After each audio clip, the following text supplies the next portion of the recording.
नमस्कार, मी प्रगती पाटील तुमचं स्वागत करते आपल्या चॅनलमध्ये। अतिशय गंभीर असा आजार हत्ती रोग ज्याला म्हटलं जातं त्याचं प्रमाण खूप वाढलं जातं आणि आपल्या डहाणू नगरपालिकेमार्फत योजना म्हणजे एक बघा हे तुम्हाला मॅडमच्या हातामध्ये दिसतच असेल की घरोघरी जाऊन हे जनजागृती करत आहे। त्याचबरोबर जे तुम्हाला मोफत गोळ्या सुद्धा दिल्या जात आहेत जेणेकरून बघा म्हणजे प्रत्येकाच्या घरोघरी जाऊन हे याबद्दल लोकांना जागृत करत आहेत की हत्ती रोग जो आहे तो फार मोठा आजार आहे आणि त्याचं लक्षण फार लवकर दिसत नाही। तर मॅडम या हत्ती रोगाबद्दल तुम्ही काय सांगतील? हत्ती रोग हा आजार आपल्याला 10-15 वर्षापर्यंत आपल्याला पाय सुजलेला दिसत नाही। बरोबर। आता एकदा का तो मच्छर चावला तर आपल्याला लगेच कळत नाही की आपल्या शरीरामध्ये जंतू आहे असं। बरोबर। ते जंतू आपल्याला पसरता कळता 7-8 वर्ष लागतात। बरोबर। आणि आता तुम्ही ज्या गोळ्या देतायत त्यामुळे काय फायदा होणार आहे आपल्याला हत्ती रोगावर? त्या गोळ्या खाल्ल्याने आपल्या शरीराला मधील जंतू नष्ट होतात आणि आपण 1 वर्षापर्यंत मुक्त असू हत्ती रोगापासून। अच्छा, म्हणजे आपली रोग प्रतिकारक शक्ती वाढते त्याच्यामुळे। म्हणजे हे जे गोळ्या आहेत आपल्या डहाणूचे आमदार जे आहेत श्री विनोद निकोले साहेब यांनी सुद्धा स्वतः खाऊन दाखवले होते की या गोळ्याचा कोणताही प्रकारचा साइड इफेक्ट नाही आहे।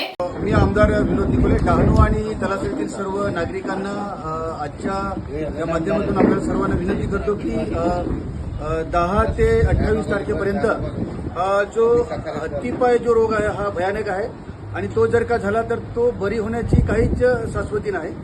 त्यामुळे सध्या वैद्यकीय खात्याकडून डहाणू आणि तलासरीमध्ये हत्तीपाय रोगावर प्रतिबंध म्हणून गोळ्या वाटपाचं काम सुरू आहे।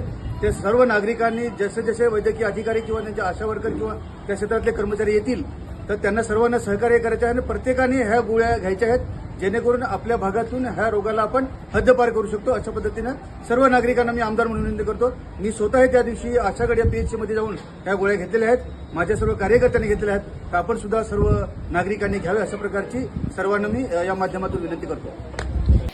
आता ह्या गोळ्या कोणी खायच्या नाही त्याबद्दल काय सांगतील का तुम्ही? 2 वर्षात खालील बालकांना नाही दिल्या। अच्छा। 2 वर्षावरील सर्वांना गोळ्या आहेत। अच्छा, 2 वर्षानंतर प्रत्येक आणि मुलांपासून डोस सगळ्यांनी वेगवेगळा घ्यायचं आहे आणि डोस वेगवेगळा आहे। 2 ते समजा 6 पर्यंत आपलं 2 ते 5 पर्यंत एक गोळी DEC आणि एक अल्बेंडाझोल अच्छा। आणि 6 ते 14 पर्यंत 2 DEC 2 अल्बेंडाझोल आणि 15 वर्षावरील 3 DEC आणि 1 अल्बेंडाझोल प्रत्येक डोस मध्ये आहे। प्रत्येक डोस मध्ये आहे। म्हणजे आता माझी मुलगी 11 वर्षाची आहे तर तिने सुद्धा घेणं गरजेचं आहे कारण डास हे प्रत्येक ठिकाणी असतात, मुलं खेळायला जातात, शाळेत जातात, प्रत्येककडे।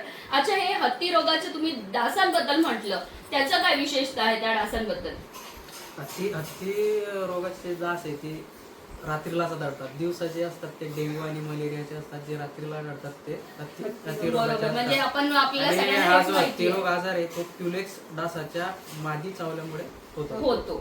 तर बघा आपल्या नगरपालिके माध्यमातून जो आहे जनजागृतीचा कार्यक्रम राबवला जात आहे आणि प्रत्येकाने आवर्जून ह्या गोळ्या घ्याव्या, ह्याचा कोणताही प्रकारचा साइड इफेक्ट नाही आहे। म्हणजे आता मॅडम आणि सर जे आहे तिकडे प्रत्येकाच्या घरोघरी जाऊन तुम्हाला हे औषध पुरवतात, तर असं करू नका की घेऊ नका, कारण आपण आज अगर दुर्लक्ष केलं तर ह्याचा जो आपल्याला त्रास आहे तो 10 वर्षाने होणार आहे। एकदा पाय सुजला की त्याच्यावर कोणत्याही प्रकारचं औषध नाही। म्हणजे पैसे असून सुद्धा अच्छा कॅन्सर बरा होऊ शकतो पण हा आजार कधी बरा होत नाही। हो, तर बघा प्रत्येकाने जर आपल्याला असं व्हायचं नसेल तर ह्या ज्या गोळ्या आहेत त्या घ्यायच्या। मी पण आता घेऊनच येते सर, मला पण देऊन टाका चला। ही DEC 3 आणि जनताची अच्छा, ह्या 4 गोळ्या आपल्याला घ्यायच्या। एक डोस तयार होतो। ओके, आता हा मी घेणार आहे। ओके, चला घेऊनच टाकूया।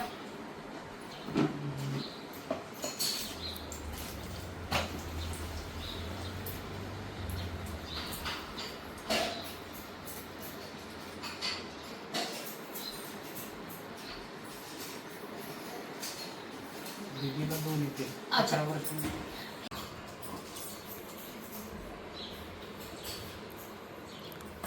तर पहा, आम्ही तर आमच्या परिवाराचं संरक्षण केलेलं आहे. तुम्ही सुद्धा आवर्जून ह्या गोळ्या खा आणि आपल्या कुटुंबाचं संरक्षण करा. जनजागृती हेतू हा व्हिडिओ तयार केलेला आहे, म्हणूनच व्हिडिओ जास्तीत जास्त लोकांपर्यंत शेअर करा. धन्यवाद.